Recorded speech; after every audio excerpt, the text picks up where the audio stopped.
Donc, je vous ai dit, je parlerai des bateaux. Le premier bateau du monde, il était assez grand. C'était le bateau de Noé. C'est le premier bateau qu'on trouve dans la parole de Dieu. C'est une caisse, disons, carrée, assez grand, 25 mètres de large, 150 mètres de long, 15 mètres d'auteur. Et ce bateau était très grand, Dieu lui avait demandé de construire. Il a mis environ 60 à 70 ans pour le construire. Beaucoup trouvent 120 ans, c'est faux. Ce n'est pas les 120 ans. 120 ans, c'est une prophétie donnée par Dieu pour apporter un jugement. Car comme Noé a engendré ses fils, il avait 500 ans. Comme Dieu lui a dit de construire le bateau, ses fils étaient mariés, dont 30 à 40 ans sont passés. Et comme il a rentré dans l'arche, il avait 600 ans. Donc, on met de 60 à 70 ans. Il a construit ce bateau. Et il a sauvé, disons, une partie de l'humanité. Adam et Ève avaient engendré l'humanité, la tête de la race humaine. Noé a repeuplé le monde. Et Noé avait 4 grands points, comme les 4 colonnes de la terre, comme les 4 vents, comme les 4 races. Tout d'abord, la Bible me dit que Noé était un homme. Ça déclenche ce mot. Pour suivre Dieu, pour faire la volonté de Dieu, dans la volonté de Dieu, car la volonté de Dieu se fait avec la volonté de Dieu. Il y a des gens qui croient de faire la volonté de Dieu. Ils croient que Dieu est avec eux, comme Samson, mais Dieu n'est plus avec eux. Comme le peuple d'Israël qui avait fait la bataille avec, disons, la tribu de Benjamin, ils croyaient que Dieu était avec eux, mais Dieu n'était pas avec eux. Comme Joseph, père adoptif de Jésus, et la mère de Jésus, ils croyaient que Jésus était avec eux, mais ça faisait 3 jours qu'il n'était plus avec eux. Il y a bien des gens qui croient que Dieu est avec eux, mais Dieu n'est pas avec eux. Alors la volonté de Dieu se fait dans la volonté de Dieu. Et Noé était un homme. Pour faire la volonté de Dieu, il faut être un homme. Un homme déterminé. Un vrai homme. Pilate a dit sur Jésus, pourtant, qui avait reçu bien des coups, il avait été enfouetté, il a dit, voici l'homme. Jésus, mes amis, était un homme. Était le vrai homme. Il a paru comme un simple homme. Mais c'était un homme. Quel homme, quel personnage, quel caractère, quelle biographie, quelle spiritualité, quelle splendeur de Jésus-Christ. Et ce matin, je vais taper des mains pour Jésus-Christ. Je ne tape pas des mains souvent pour les hommes, mais pour Jésus. Comme on dit Jésus, ça me transperce. Et comme on l'a trouvé dans la parole de Dieu, Jésus est magnifique. On a trouvé dans l'Ancien Testament qu'il y avait 929 chapitres. Et dans le Nouveau Testament, il y avait 260 chapitres. Dans 929 et 260, total, 1189 chapitres. Et dans le Nouveau Testament, Jésus est écrit 1189 fois. Vous pouvez mettre Jésus au chapitre 1 de la Genèse, chapitre 2, chapitre 3, chapitre 10, et vous pouvez traverser tout l'Ancien Testament. Chaque chapitre, vous mettez Jésus. Vous prenez le Nouveau Testament jusqu'à l'Apocalypse, vous mettez Jésus, chaque chapitre. 1189 chapitres, 1180 fois Jésus.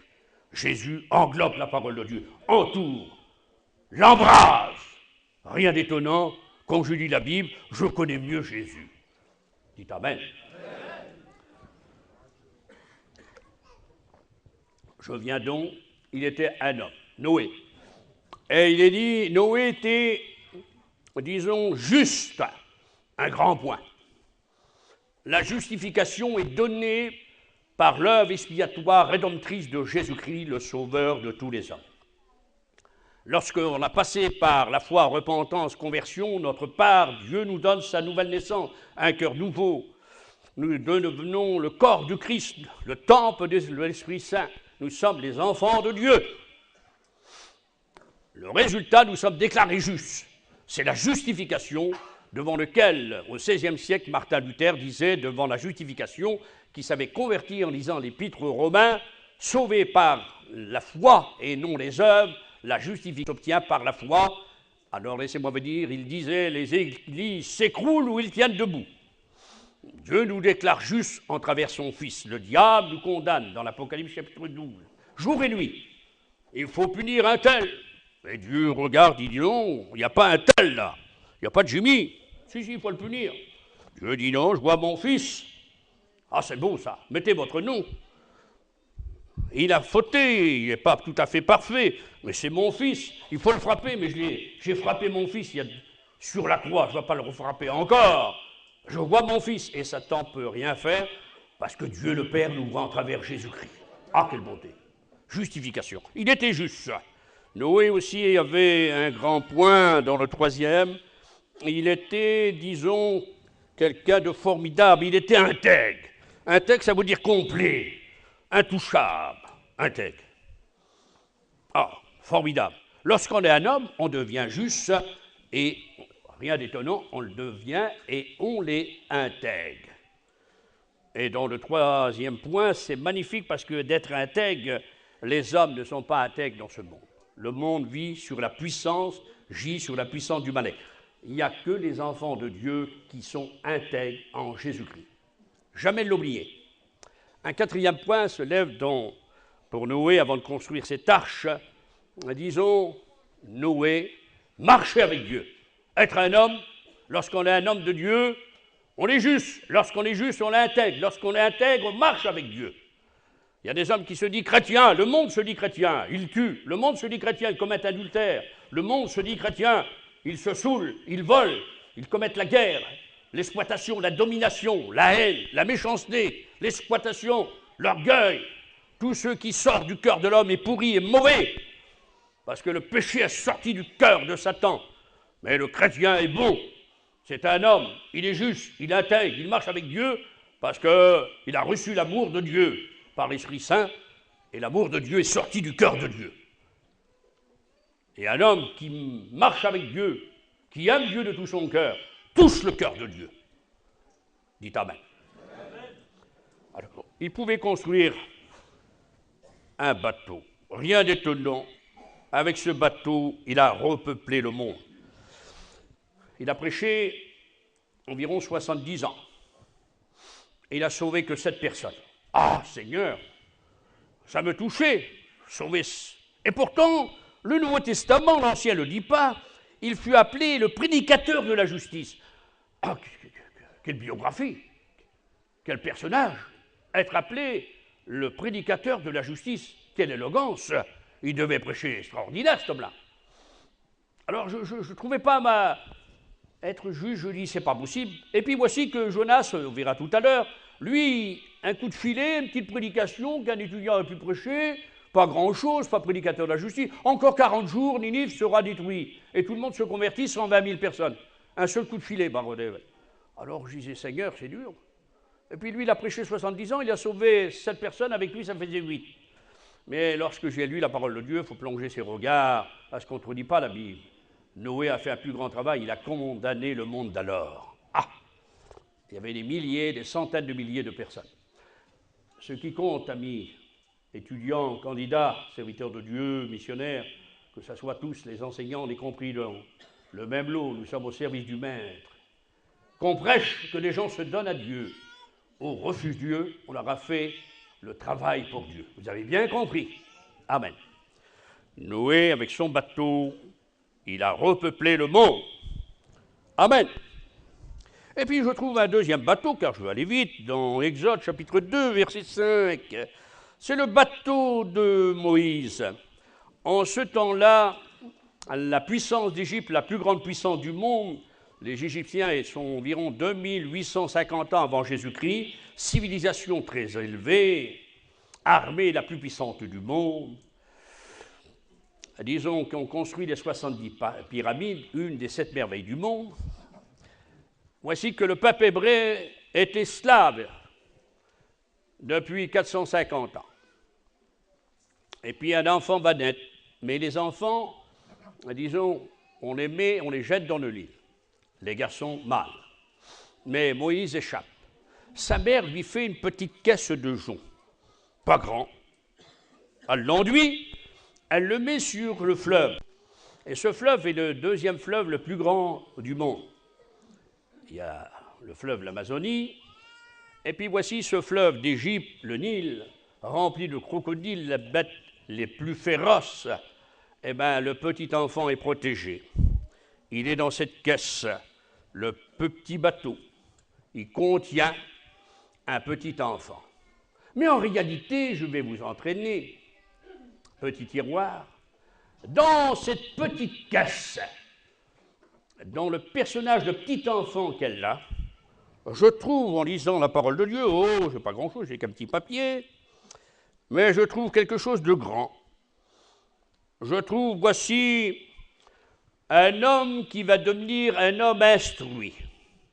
Il va être élevé par Pharaon, croyant que c'est son petit-fils. Et voici cet Hébreu qu'on mettait les Hébreux à mort, lui il est protégé, il est élevé dans le palais de Pharaon.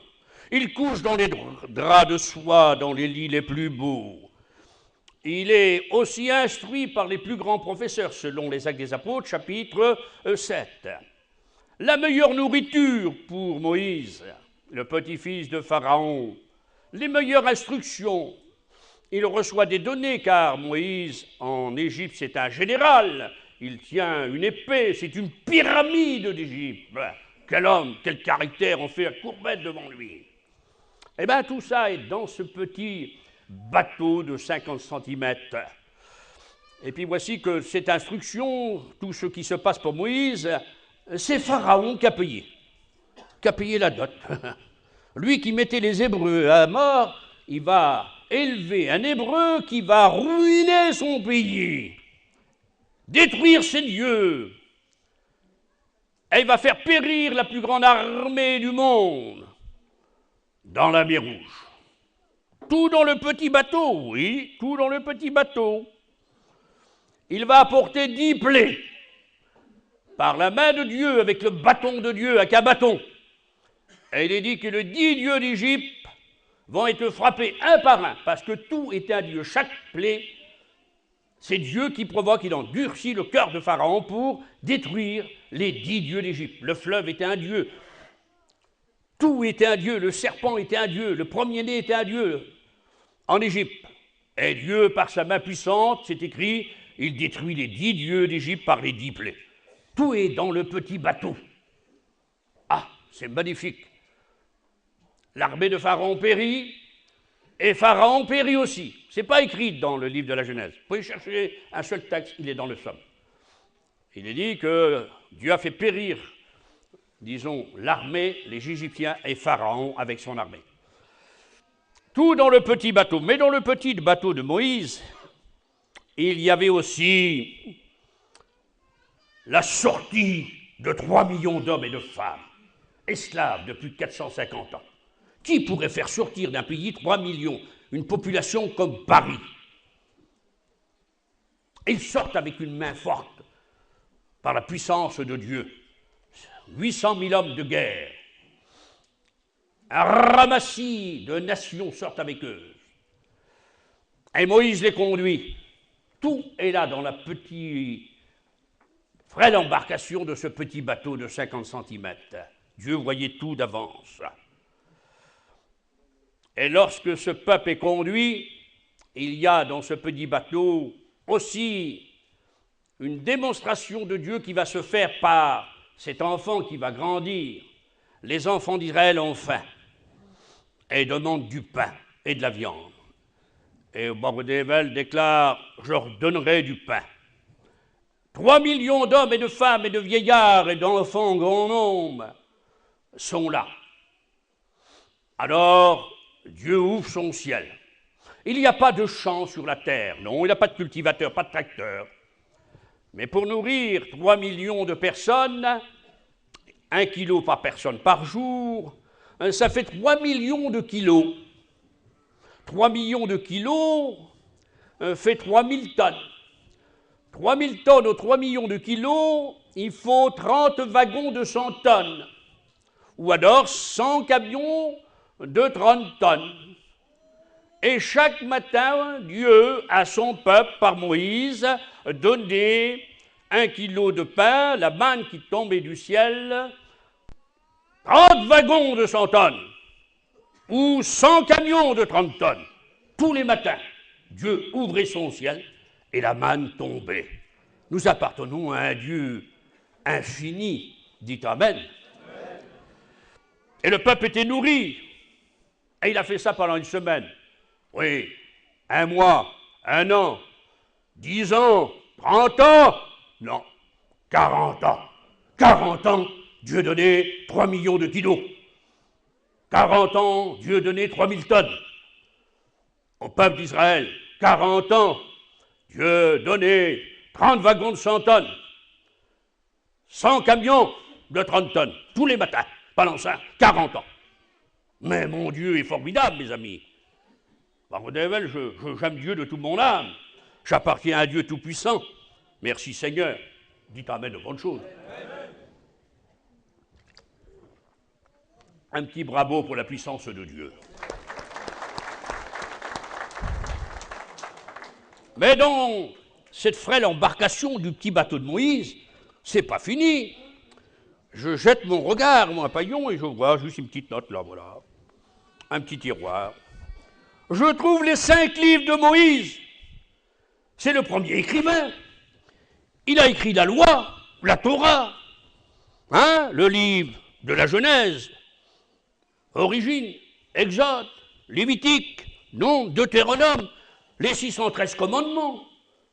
Toutes ces lois, toute la loi que les Juifs obéissent, qui nous a présenté tous les sacrifices dans les 5 livres de Moïse. S'il n'y avait pas les livres de Moïse, mes amis, le livre de la Genèse, c'est une introduction à toute la Bible. On ne saurait pas l'origine d'Adam et Ève, on ne connaîtrait pas le commencement, la création du ciel, de la terre, on n'aurait pas de connaissance du peuple hébreu. Mais non, mes amis, on serait des ignorants. Et dans cette petite frêle embarcation de ce petit bateau de jonc, il y avait les 5 livres de Moïse, merci mon Dieu. Et je plonge mes regards dans ces livres, j'en trouve une nourriture, des prédications, des tiroirs, des connaissances, des enseignements. Et tellement que j'en trouve et que les prédicateurs en trouvent, que plus que notre mission existe, eh ben on les rassasié, mais bénis, mais on a toujours faim, parce qu'on trouve toujours des choses merveilleuses. Et puis tout à coup, je trouve dans cette frêle embarcation, le petit bateau, je trouve les 10 commandements. Parce que Dieu a donné les 10 commandements à Moïse. Ah, que c'est beau, les 10 commandements régissent le monde depuis 3500 ans, n'oubliez pas. Parce que le premier commandement, Dieu dit, je suis ton Dieu, tu n'auras pas d'autre Dieu. Il le dit aux chrétiens, il le dit aux juifs, il le dit à tous les hommes de la terre. Il n'y a qu'un seul Dieu, Amen. Il y a le Père, le Fils, le Saint-Esprit, ce n'est pas 3 dieux, c'est 3 personnes qui sont Dieu, qui ont la même nature. Amen. Le Père est Dieu, Jésus est divin et Dieu, le Saint-Esprit est divin et Dieu. Mais ce n'est pas 3 dieux, c'est 3 personnes qui ont la même nature, ils sont Dieu. Alléluia. Amen. Et puis je trouve les 10 commandements ont été donnés sur 3 grands points. Dieu dit à Moïse, descends. Écoute, je te parlerai de la montagne. Moïse descend et Dieu lui parle du haut de la montagne. Tu n'auras pas d'autre Dieu devant ma face, tu ne feras pas d'image taillée. Ah que c'est beau. Tu ne prendras pas le nom de l'Éternel ton Dieu en vain. Amen. Et puis voici le commandement magnifique, honore le sabbat de la terre. Et puis au milieu, honore ton père et ta mère avec une suite, tu vas te prolonger ta vie. Puis après 5 commandements régissent les chrétiens, l'Église et tout le monde. Tu ne tueras pas, tu ne commettras pas d'adultère, tu ne liras pas de faux témoignages, tu ne convoiteras pas. Ça se divise en 7 après. Ah, toute une connaissance, toute une panoplie. Et tout est dans la petite frêle embarcation, la caisse de jonc de Moïse de 50 cm. Au milieu des crocodiles, sur eux, un des plus grands fleuves du monde. Alors là, je suis honoré du bateau de Moïse, je dis merci Seigneur. Les livres de la loi, les commandements, la sortie de 3 millions d'hommes nourris et tous les miracles. Alors j'accepte le bateau de Moïse et je crois que c'est vrai parce que c'est dans la Bible. Et tout ce qui est dans la Bible, je dis Amen. Il y a des gens qui discutent la Bible, il y a des gens qui font parler à la Bible, mais ça ne prend pas. Et puis d'un coup, je trouve un 3e bateau, Jonas chapitre 1, verset 3. Dieu parle à Jonas, c'est une colombe, ça veut dire colombe. Et puis tout à coup, mon Jonas va se tourner en corbeau. Et Dieu lui parle, veux-tu faire quelque chose pour moi? Mais mon Dieu, je suis à ton service, je suis ton prophète. Amen. C'est bon, hein? Il y a le ministère de prophète. Et ces prophètes de l'Ancien Testament étaient des hommes extraordinaires. Et Dieu dit, tu vas aller? Oui, oui, Seigneur, je vais, lève-toi. C'est le mot de passe, lève-toi, lève-toi. Tu vas aller à Ninive, une des plus vieilles villes du monde.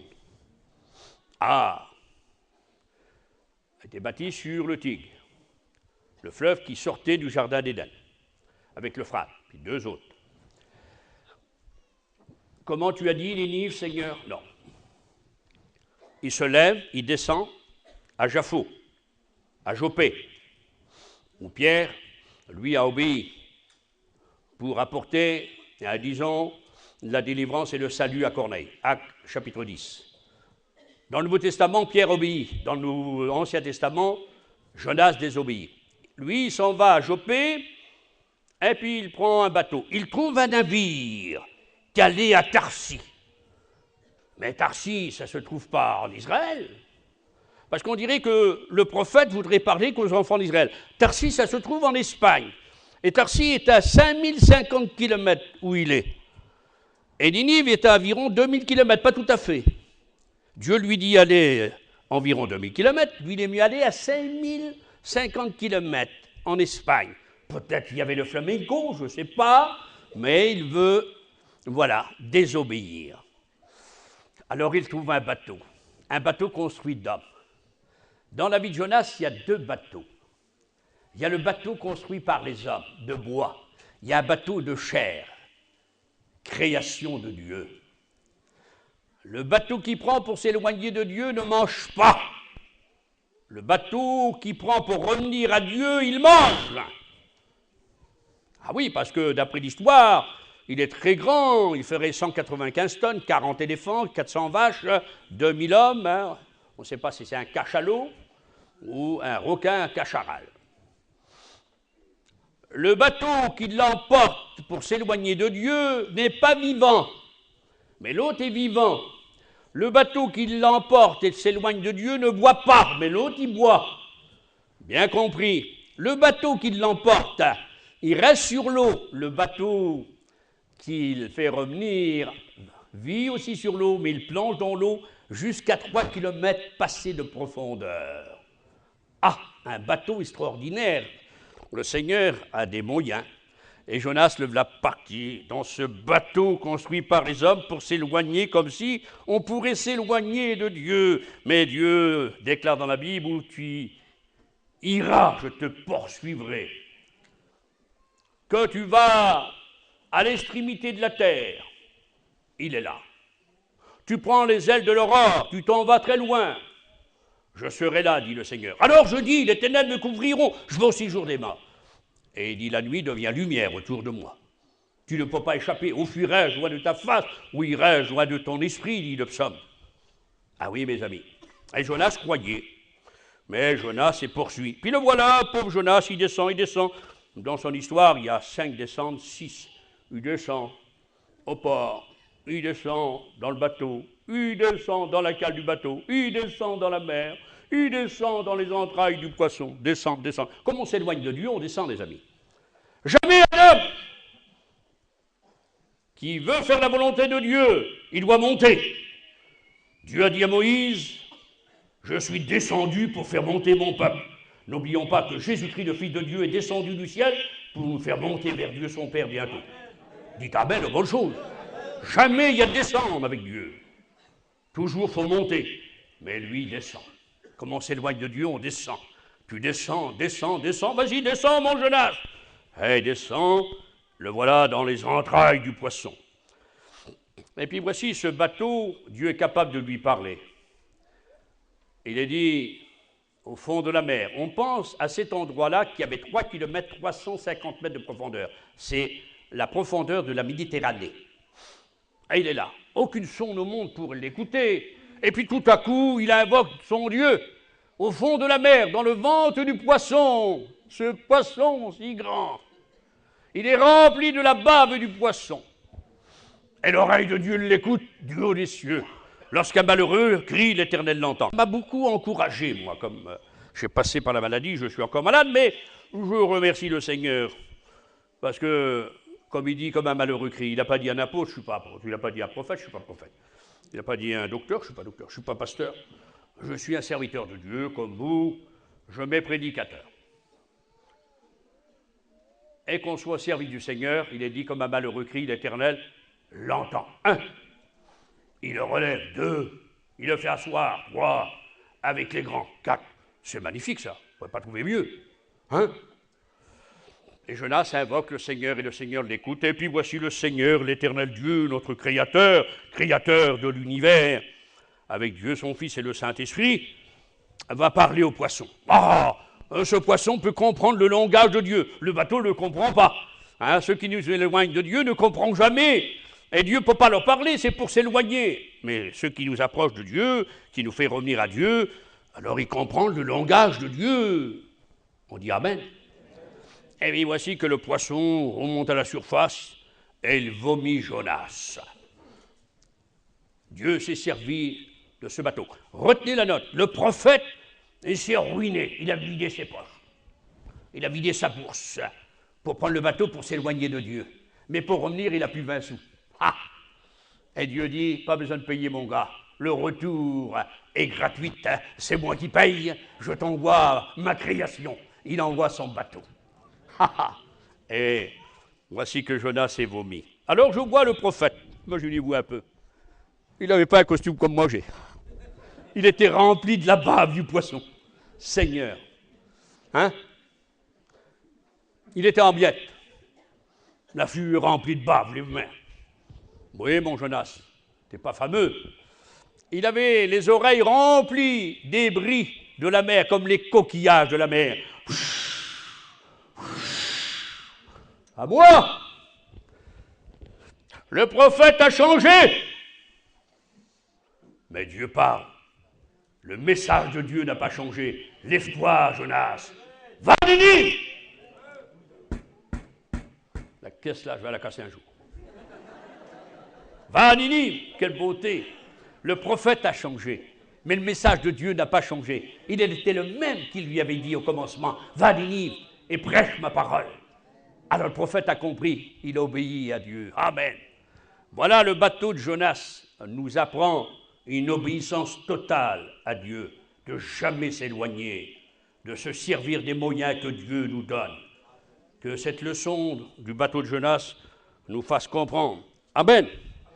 Et puis voici qu'il y a un 4e bateau, vite fait, c'est le bateau du roi Josaphat.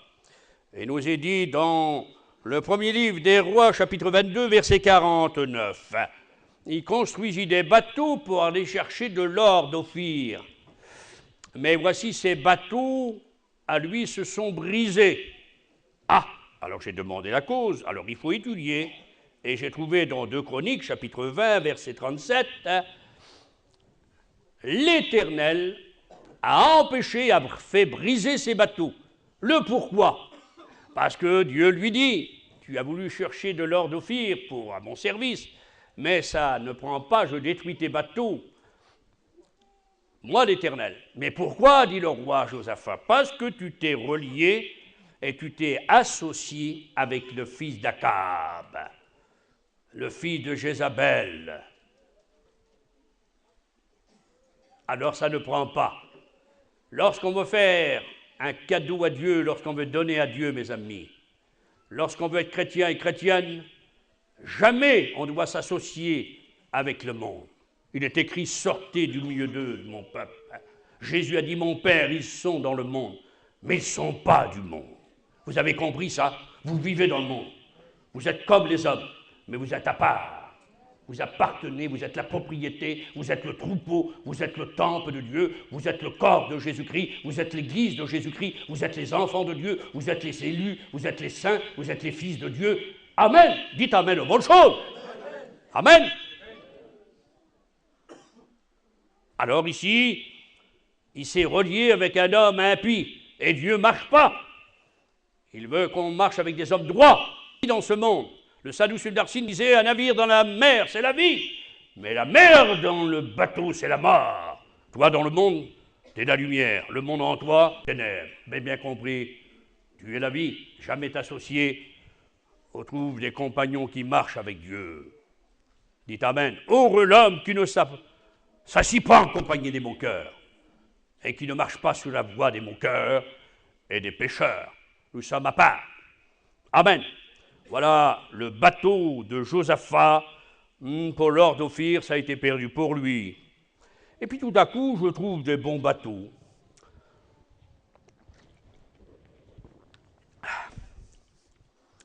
Je trouve le bateau de Jésus. Amen. La barque. J'ai pris quelques petits points comme ça. Il est dit dans Matthieu, plutôt, chapitre 15, verset 39, Jésus monta dans la barque d'un apôtre, parce qu'il y avait Jean, il y avait Pierre, c'était des professionnels de la pêche au bord du lac, de ce lac de 21 km, 11 km de large et 45 mètres de profondeur, des gouffres atteignant 250 mètres. Et comme il y avait 22 sortes de poissons, alors on gagnait notre vie, et puis voilà, c'était quelque chose de magnifique. Alors il monte dans une barque, c'est pas la barque, peut-être de Pierre ou de Jean. Jésus monta dans la barque. Laissez-moi vous dire ce petit tiroir de la part de Dieu. Est-ce que Jésus est monté dans la barque de ta vie? Ah. Le monde n'a pas Jésus dans leur barque. Alors, ils sont perdus. Parce qu'ils sont pécheurs. Et comme on est pécheurs, on est coupables. Et comme on est coupables, on est redevables. Et comme on est redevables, on est condamnables. Et comme on est condamnables, on est perdus. Le monde n'a rien à faire pour être perdu. Il est perdu. Le salaire du péché, c'est la mort. Il n'y a qu'un salut. C'est la croix de Jésus-Christ. Dites Amen. Dieu a planté la croix de son Fils dans le lieu du crâne, au milieu de la terre, de la planète Terre, pour sauver tous les hommes. Le salut de Dieu, préparé par lui, accompli par Jésus-Christ, rendu par le Saint-Esprit possible, c'est la croix de Jésus-Christ. Le sang de Jésus. Sans effusion de sang, il n'y a pas de pardon. Alors laissez-moi vous dire, mes amis, il faut que Jésus soit dans la barque. Merci au Seigneur que Jésus a monté dans la barque de notre vie, qu'on l'a invité. Monte dans ma barque, Seigneur. Il y a des années, j'avais connu la parole de Dieu, j'avais 15 ans. Il y a bientôt 54 ans. Les années ont passé. Ça va faire bientôt 50 ans que je prêche. J'ai débuté à la fin, au début 58, 49 ans. Merci au Seigneur. Les prédicateurs qui sont derrière moi, Jimmy s'est converti, Balo, tout jeune, tous les prédicateurs là. On a invité Jésus, comme vous l'avez invité, de monter dans notre barque. Et lorsqu'il est monté dans notre barque, alors le salut a rempli notre vie. Notre vie a été remplie de lumière. Notre vie a été remplie de sainteté. Notre vie a été remplie de la présence de Dieu, de la communion de Dieu. Dieu pouvait nous écouter dans la prière, soit qu'on demande pardon, soit qu'on demande, soit qu'on loue. Vous avez compris? Soit qu'on intercède, ou soit qu'on adore. Parce que nous sommes des gens, nous sommes la barque du Seigneur, et Jésus est monté dans notre barque. Et nous sommes sauvés. Le monde ne peut pas le dire. Le président Chirac, qui va bientôt être rejeté, ne peut pas le dire. Celui qui va passer président, on ne sait pas si c'est l'homme ou la femme, qu'importe, il ne peut pas dire comme nous, Jésus est monté dans ma barque. Il n'y a qu'un chrétien, une chrétienne qui peut le dire. Il n'y a qu'un sauvé. On dit Amen? Amen. Si au Seigneur qu'il est monté dans notre barque. Et puis un autre texte que j'aime bien, c'est Marc chapitre 6 et verset 45. Jésus obligea ses disciples, disons, à monter dans la barque. Maintenant, c'est les disciples que Jésus va les obliger à monter dans la barque où il était. Où Jésus est, on doit monter avec lui. Jésus monte dans notre barque, mais maintenant il nous invite à monter aussi. Alors ce petit tiroir est bon. Il nous invite à monter dans la barque avec lui. Jésus veut être avec nous.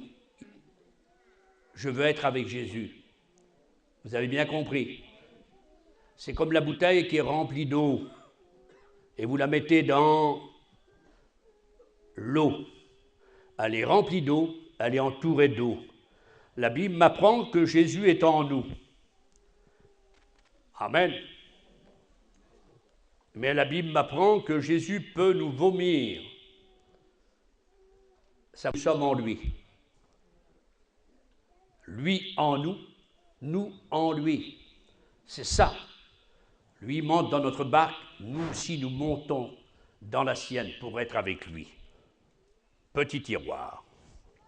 Et puis voici que je trouve encore dans Marc, chapitre 4, verset 1, Luc, chapitre 5, verset 3. Il est dit que Jésus va s'assire dans la barque pour enseigner. Laissez-moi vous dire vite fait, lorsque quelqu'un se tient debout, il ne règne pas. Vous avez la politesse, la gentillesse de dire à quelqu'un qui monte chez vous, assis-toi, mon ami.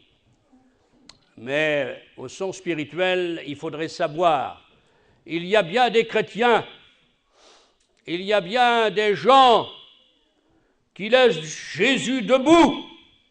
Jésus n'est pas assis dans leur barque.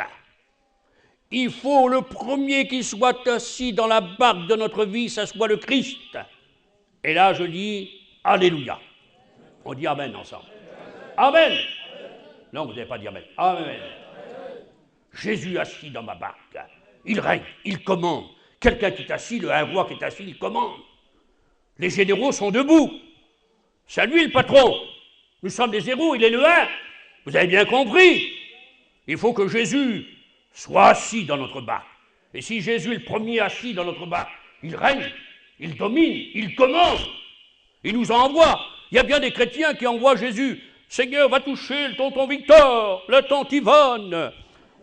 Hein? Va, Seigneur, ma famille. Mais dans la Bible, il est dit que Jésus envoya ses apôtres. Il nous a envoyés dans Marc 16,15, allez par tout le monde. Hein? Dans Matthieu 28, faites de toutes les nations disciples, enseignez-leur. Et nous, va, Seigneur. On fait du Seigneur un garçon de course. Mais c'est nous, les amis, les ouvriers. C'est lui le patron. Alors il faut qu'il soit assis. On dirait qu'on est assis à sa place. Et ça ne prend pas. Il faut que Jésus soit dans notre barque assis. Et lorsqu'il est assis, oh, je trouve là magnifique, il peut enseigner. Tu veux que Jésus enseigne par toi? Tu dis Amen. Et toi? Et toi? Toi, ma sœur? Chacun d'entre nous, missionnaires, païens, tous, on est compris. On est dans le même bain. Jésus assis, et il enseignera par nous, en travers nous. Travaillera. C'est lui. Toute la gloire revient à lui. Jamais lui dire, j'ai sauvé, j'ai fait ça, j'ai fait ça. Soyons des Jean-Baptiste. Qui tu es, toi? Le prophète? Tu es Jérémie? Tu es Élie? Il dit, moi non. Mais qui tu es alors? Je suis qu'une voix. Tu es qu'une voix. Une voix, c'est ami. Une voix. Mais la voix, ça porte. Parce que Jésus est le premier. C'est Jésus le premier, assis dans ta barque. Il enseignera par toi, travaillera par toi, il agira en travers toi. Ton regard sera un regard comme Jésus. Tes mains donneront les mains de Jésus, comme tu as imposé les mains aux malades. Il faut t'attendre, Seigneur. Hein. Ah oui, hein. Moi je suis malade, mais j'ai fait plein de guérisons. Hein. Au nom de Jésus. Moi je crois, Seigneur, tu bénis les malades. Bah, vous avez mal, hein. Je prêchais pour un prédicateur, Seigneur, de toute mon âme. Il y avait sa nièce, elle mourait d'un cancer. Elle était ravagée du cancer. Elle était venue pour la mort de son oncle. Et dans le cimetière, Dieu m'est témoin, témoigné par l'oncle. Hein. Deuxième oncle, elle a été complètement guérie de son cancer qui l'a ravagée en écoutant la prédication de l'enterrement. Ah, ben c'est magnifique. Ah, ben, c'est magnifique, merci Seigneur, des guérisons formidables. Je priais pour un garçon qui était là, il avait cassé la jambe, la moelle avait été dans le sang. Il étouffait. 9 jours dans le coma. Quand j'ai rentré, il était blanc. Blanc. Plus de vie. Cliniquement, il était mort. Le docteur a dit, monsieur, nous, on ne peut rien faire. Toute la famille d'ailleurs, il y a 35 ans. Il avait les yeux remplis d'eau. J'ai prié pour lui au nom de Jésus. J'ai cru que mes mains étaient les mains du Seigneur. Seigneur, le lendemain, il sortait, la famille, les 35 ans, ont pris le baptême d'eau. Ah, ne me dites pas, si Jésus est assis, il enseignera par nous, il fera des miracles par toi, mon cousin. Par vous. Il faut s'attendre à ça. Mais il faut qu'il soit assis. Il faut qu'il enseigne par nous. Alors il travaillera par nous. Si tu veux te mettre devant, tu ne feras rien. Fais comme Jean-Baptiste. Il était avant moi, Jésus était après moi. Mettez Jésus en rentrant, mettez Jésus en partant, laissez Jésus assis dans votre vie. Jésus dans la barque, assis. Amen, tu règnes. Merci mon Dieu. Un petit bravo pour Jésus qui est assis dans notre barque. Alléluia. Jésus dans la barque de Pierre. Luc chapitre 5, verset 1 à 10. Il avait péché toute la nuit, sans rien prendre. Des fois, on n'a pas de succès, on n'est pas exaucé. Et puis voici Jésus apparaît. Ah, que c'est beau. Et il dit, Pierre, tu vas jeter ton filet. Ah mais Seigneur, j'ai travaillé toute la nuit, je suis un professionnel de la pêche, je sais qu'il n'y a pas de poisson. Mais il dit, sur ta parole, je jetterai les filets. Une première obéissance, Pierre obéit. 2, les poissons obéissent à Jésus, le Créateur. Parce qu'il fait venir les poissons, il n'y avait pas de poissons. Pierre obéit, les poissons obéissent. Tout obéit à Jésus. On dit Amen. Et puis alors Pierre, avec ses compagnons, il remplit sa barque, il tire les filets. Et il remplit la barque. Vous savez, la barque a fait, attention, ils ont trouvé une barque près de Capernaum, enfouie dans le sable. Elle fait presque 9. 8 mètres de long, 3 mètres de large. Ils ont pensé que c'était la barque de Pierre. Moi, je ne discute pas, c'est très bien, parce que c'est écrit dans la Bible. Mais comme c'est prouvé archéologiquement, je dis Amen. Alors, il a rempli cette barque de 8 mètres, 3 mètres de large.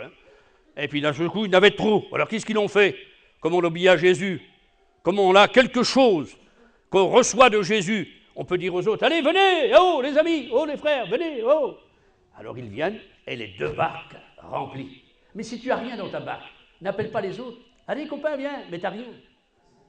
Tu es vide. Tu ne pourras rien donner. Il y a des gens qui croient qu'ils sont remplis. Alors, ils chavirent leur coupe. Ah, je déborde. Je déborde. Ils renversent leur coupe. Laissez Jésus vous remplir. Le Saint-Esprit vous remplir. Mais pour être rempli, il faut être vidé. On se vide de nous-mêmes. Le Saint-Esprit nous remplit. Rempli du Saint-Esprit. Paul fixait les regards. Il dit, alors, par Jésus, ennemi de toute justice, ténèbres tombent sur toi. Rempli du Saint-Esprit, Pierre, il prêche, 3000 âmes se convertissent. Soyez remplis du Saint-Esprit. Laissez-vous remplir du Saint-Esprit. Amen. Remplissez. Laissez Jésus remplir votre barque. Vous pourrez faire signe aux autres. Vous pourrez partager avec les autres. Pourquoi que nous, missionnaires, on en a 52, nous? Qu'on met notre offrande, qu'on fait tout pour que ça marche. L'école biblique est montée, merci Seigneur. Parce qu'on veut sauver des âmes, on veut faire signe aux autres. Il y a des missionnaires ici. Venez, ils quittent la France, ils sont en vent, ils sont courageux. Dieu les bénisse, parce qu'il veut remplir la barque des autres. Jésus a rempli notre barque, je veux remplir ta barque aussi. Mais il faut avoir quelque chose. Il faut que Jésus remplisse notre barque. Si tu n'as rien dans ta barque, n'appelle pas. Commence par toi.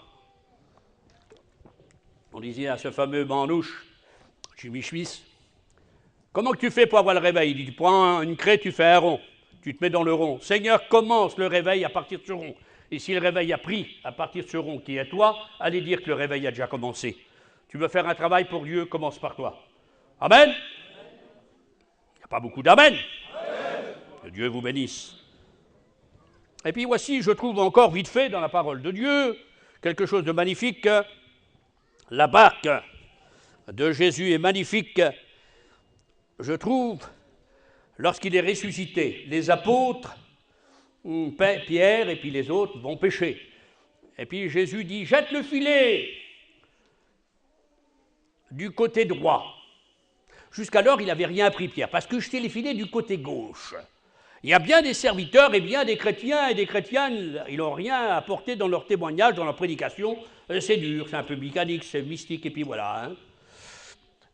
Pourquoi? Le pourquoi est simple. Parce qu'ils jettent le filet du côté gauche. Et Jésus a dit dans l'évangile de Jean, lorsqu'il est ressuscité, jette ton filet du côté droit. Ah, c'est droit, c'est la main royale. Et nous, on jette le filet du côté gauche. On prend la volonté pour la volonté de Dieu. Dieu dit, je ne les ai pas envoyés, ils ont couru. Je n'ai pas parlé, ils ont prophétisé, ils ont pris leurs propres paroles pour mes paroles. Ça ne prend pas, mes frères. Jésus nous dit, je jetais nos filets du côté droit. Et toi, tu les jettes, et moi, je les jette du côté gauche. Tu ne prendras pas 153 grands poissons. Compris? Pêche miraculeuse. Que le Seigneur nous fasse comprendre ce matin qu'on jette nos filets du côté droit. Merci Jésus, je t'obéis, je ne comprends pas, mais je marche. Et je dis Alléluia. Amen. Je regarde la montre. Bon, ça c'est les barques de Jésus. J'en ai plein, ça sera pour une autre fois. Aussi le bateau de Paul. Hein? Ah, Actes chapitre 27, et verset 1. Il y a la tempête, vous connaissez, et puis le bateau de Paul, et lui il est prisonnier. Et voilà que c'est le prisonnier qui va être le maître, le prédicateur à bord, le chef. Ah. Le soldat romain qui le commande, hein, il va défaire les chaînes, puis voilà que c'est lui le chef. Dans ce bateau, il y a 276 personnes. Ah! Et puis voilà que c'est lui qui les exhorte, qui fait la prière. Il y a un ange à qui j'appartiens m'a apparu, et on ne va pas périr. Alors il prend du pain, nourriture, il rend grâce. Et voilà. Ils ne vont pas périr. Mais pourquoi? Parce que dans ce bateau, mes frères et sœurs, il y avait donc 13 ou 14 épîtres de Paul.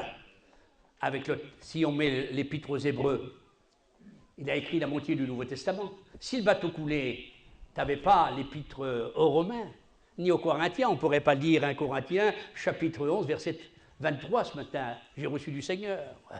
Toutes les doctrines que Paul a apportées. Ah oui, il y avait 13 ou 14 épîtres dans ce bateau. Il y avait les églises qu'il avait fondées. Il avait aussi les anciens qu'il avait établis. Tout était dans ce bateau. Alors Dieu a permis que ce bateau arrive à bon port. Il a fait naufrage, mais eux ont été sauvés. Merci pour le bateau de Paul. Je reçois les 13 épîtres de Paul et je suis réjoui. Amen. Amen. Merci Seigneur. Voilà. Et je vais finir en disant quelques petites pensées que j'ai ici. C'est le bateau ou les bateaux du monde. Ah, vite fait. Je prends 1912, je prends le Titanic. Avec les grands, ça part d'Angleterre, ce grand bateau immense, lance un défi à la face du monde. Les plus grands riches sont dedans, des milliers de personnes. Alors on prend un chemin qui n'est pas son chemin pour être le plus vite possible, pour se rendre à New York, mais voici, la nature est contre. Et on avait marqué sur ce bateau, même Dieu lui-même ne pourrait pas le couler. C'est le bateau de l'orgueil. Beaucoup d'hommes et de femmes, de chrétiens, sont embarqués dans le bateau de l'orgueil. Et il a rencontré, disons, une montagne de glace, d'où c'était marqué, même Dieu ne coulera pas, comme un doigt géant avait déchiré sur 100 mètres l'ouverture et le Titanic gît à 4000 mètres de profondeur. Si tu es embarqué sur le bateau de l'orgueil, le Titanic, tu vas sombrer, tu finiras au fond de la mer. Compris? Ça, c'est le Titanic. Deuxième bateau que j'ai pris pour vous, c'est le Normandie. Alors lui, il est un peu plus moderne. Il a été construit en 1932 par la France. La France, c'est quelqu'un, hein, c'est nous qui avons fait les plus grands bateaux.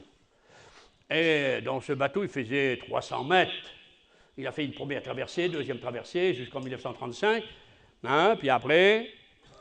Mais il y avait tellement de luxure dans ce bateau, c'est le bateau du péché. Ah, c'est le bateau du péché. Il y avait des choses terribles qui se passaient sur ce bateau-là. Et puis la guerre s'est déclarée, avant qu'elle se déclare, on a laissé, disons, le Normandie à quai à New York. Et il a resté longtemps. Et il a pris feu. Puis on a tellement vidé dedans, les Américains, qu'ils l'ont fait chavirer. Et le Normandie a fini à la casse. Chaviré, incendié, et il a fini à la casse. Si tu es embarqué sur ce bateau du péché, tu n'iras pas loin, tu finiras au port de ce monde. Tu n'iras pas au divin port. Je t'invite à ne pas monter sur le Normandie, ni sur le Titanic. Et puis voici, je prends un autre bateau, je prends le France, 313 mètres. Ah, il est grand le France. Mais la France, elle l'a trahi. Il a été vendu. Et puis voilà, on le vend là, on le vend là, et on le vend là. On le change de couleur, on le met en rose, on le met en blanc. J'ai suivi, hein. On change de couleur, c'est le bateau qui change de couleur. Il n'a pas de couleur. Hein? Il marche à tous les sacs, à toutes les religions, à tous les enseignements. Hein? Alors t'es embarqué sur ce bateau, t'acceptes tout. Ah, c'est beau. Hein? Quelqu'un qui vient, le Seigneur me révèle que Jésus vient bientôt. Tu m'excuses, c'est écrit 319 fois dans le Nouveau Testament. Jésus l'a dit 20 fois. Le Seigneur me révèle qu'il y a des douleurs. C'est ça. Je lève la main le premier. Hein? Jimmy, tu lèves la main aussi. Hein? Seigneur me révèle que ça va mal. Lève les deux mains. Seigneur, Seigneur me révèle que ça va mal. Dans le foyer, les enfants ne marchent pas. Ah ben, révélation, mon ami. Le Seigneur me révèle, tu ne peux pas payer ton crédit. Alors là, les deux mains, les deux pieds. Viens devant, on va prier pour toi. Premier prédicateur qui fait ça, il y en a quelques-uns. Révélation. On ne prend pas avec tout. Nous, on prêche la Bible. Amen. La révélation, c'est la Bible. Direction de l'esprit, d'accord. Compris? Candidat, étudiant, serviteur de Dieu, même enseignant, on est tous dans la même barque. Nous, on ne marche pas comme embarqués sur le France. Change de couleur. On n'a qu'une enseignement. On restera sous la parole de Dieu. La Bible tout entière avec les trois personnes divines, tout entière avec les doctrines. Tout entier. Vous avez compris ça? On ne bougera pas d'un centimètre. Ce qu'on ne comprend pas, on l'attend. On le comprendra plus tard. Ce qu'on comprend, on le met en pratique. Mais on ne bougera pas. On ne nous forcera pas. Les femmes n'apposent pas les mains chez nous. Les femmes ne prêchent pas. Vous avez compris? Les serviteurs de Dieu qui ne marchent pas avec Dieu, qui commettent une faute, qui quittent leur femme, dégage. Étudiants, dégage. Ne donne pas la Sainte Seine à ceux qui vivent en péché. Vous avez compris? Ne me gêne pas, moi. Je suis vieux, j'ai 70 ans. Ce qui n'est pas la gloire de Dieu, qui n'est pas biblique, on ne bougera pas d'un centimètre. On reste biblique, dans la Bible. Amen. On n'est pas de France. On ne change pas de couleur. On est les mêmes. Parce qu'on est des enfants de Dieu. Et notre Dieu ne change pas. Christ est le même, hier, aujourd'hui, éternellement. Un petit bravo que Jésus ne change pas. Alléluia. Et je finis sur le dernier bateau. Après, il va voir. C'est le Clémenceau. Seigneur, bateau de guerre. Pas pour la paix. À Chirac, comme il l'a inauguré, il était, pas Chirac, il était Premier ministre. Giscard d'Estaing. Enfin, bateau de guerre, il pouvait contenir des avions. Surtout des avions qu'on fait, nous, on est les premiers du monde. Hein, les Mirages, avec les fantômes américains. Eh oui, mais voilà, maintenant, à l'heure actuelle, il est contagieux. On a retiré 40 tonnes de mion, et il en reste encore 30 tonnes. Alors on l'a passé, on l'a fait cadeau à l'Espagne. Mais en arrivant là-bas, l'Espagne a dit, on n'en veut pas. Alors on l'a fait revenir. En Turquie, on l'a fait revenir. Aucune nation n'en veut. Non, non, non, on n'en veut pas, le bateau contagieux. Il est à Brest. Celui qui est à Brest, le plat. Et personne, il faut des hommes spéciaux. Parce qu'il est contagieux. L'autre est de la Bretagne, il est pas l'autre. Il y a des gens qui sont sur les bateaux contagieux. Hein? Le péché est contagieux, mes frères. Ben laissons le Clémenceau de côté. Hein? Laissons-le. Nous ne voulons pas le produit des produits du péché du monde. Bien compris? Je finis. Le dernier bateau que je prends, c'est le bateau de Jésus-Christ. Je m'embarque avec lui. Amen. Jésus-Christ. C'est le bateau sûr, spirituel. Je monte dans la barque du salut. J'ai monté, je reste avec lui. Il est assis dans ma vie. Il me commande, il enseigne par moi. Vous avez compris? Je suis dans son bateau, je resterai dans son bateau. Et bientôt, Paillon, Jésus, dans son bateau, Paillon, ira au divin port. Parce que Jésus va venir me chercher. Et je partirai avec lui. Vous avez compris? Avant l'Antichrist, avant le diable sur la terre, Apocalypse chapitre 12. Donc, moi je monte. Les démons tombent. Vous avez compris? Avant l'Antichrist, avant la marque, avant l'adoration de l'image de l'Antichrist, avant les 7 sceaux, avant les 7 coupes, avant les 7 trompettes, avant la grande tribulation. Parce qu'il y a des gens qui sont embarqués sur ces bateaux, mais ils attendent l'Antichrist, ils attendent la grande tribulation, ils attendent la marque, ils attendent les jugements de Dieu. Mais nous attendons Jésus. Et rien n'est dit dans la Bible qu'on doit attendre l'Antichrist, le faux prophète, la marque, les 7 sceaux, les 7 trompettes, ni la colère de l'agneau, chapitre 6, verset 14 de l'Apocalypse. Moi, j'attends Jésus-Christ. Vous avez compris, je paraîtrai devant lui. Éphésiens chapitre 5, tâche, pas de tâche. Alors on me parle d'une tête coupée dans la grande tribulation. Sans tâche, ni ride, pure, sainte. Ah, parfait.